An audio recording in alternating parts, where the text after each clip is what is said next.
woke up to find black patches spreading all over my house. But when I looked closer, they vanished in an instant. Panicked, I rushed out of my room, desperate to ask my neighbors what was going on.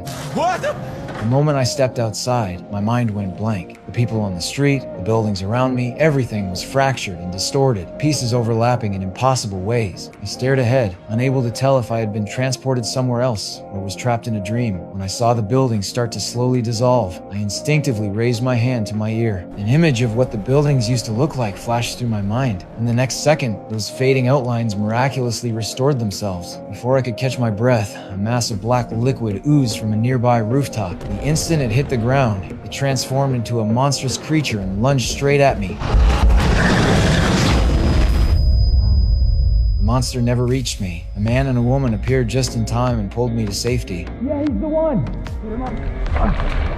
Pick him up, you fucking weakling! The captain ordered 2 team members to get me out of there while he tossed aside the bucket he was holding and kicked a street lamp into the creature. But the thing seemed immortal. Moments after being struck, it pulled itself back together. We were driven to the edge of a cliff. While I was still hesitating, someone shoved me from behind and I plummeted downward. I was sure I was going to die, but when I landed, I was completely unharmed. Before I could take in my surroundings, the 3 of them leaped down one after another, surrounding me as we kept running, completely ignoring the bustling scenery around us. We quickly left that landmass, crossed a bridge made entirely of black patches, reached a city on the water, and arrived at the edge of a broken bridge. Without a moment's hesitation, the 3 of them jumped. My heart pounded in my chest, and I couldn't bring myself to move until I turned around and saw the monster right behind me. I gritted my teeth and jumped. I grabbed onto the edge of a rooftop with everything I had, barely stopping myself from falling into the void. As the monster closed in, the captain yanked me up,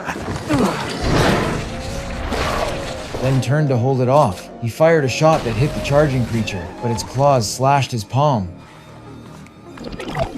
Ignoring the wound, he urged us to keep moving, but the monster came back to life and stayed right on our tail. We fled to a rooftop, and the monster followed, cutting off any escape. One of the team members made up his mind to take the creature down with him, signaling his intention to the captain with a look. Felon immediately understood and tried to stop him, but at that moment, sacrificing himself was the only way to give the rest of us a chance to survive. The deafening blast tore the monster into a pool of black liquid. Even I knew we couldn't stay there. We moved along the road, and once we were temporarily safe, Felon finally explained everything to me. This place was a dream world formed by the collective consciousness of everyone in a coma, and everything here came from memories. The world was broken and chaotic because it was built from the fragmented, overlapping memories of the unconscious. Those black monsters were called erasers. They didn't come from memories, they came from brains that had died but were still being kept alive by machines. Their only purpose was to turn every comatose person into black residue. If you were erased here, you would never wake up in the real world.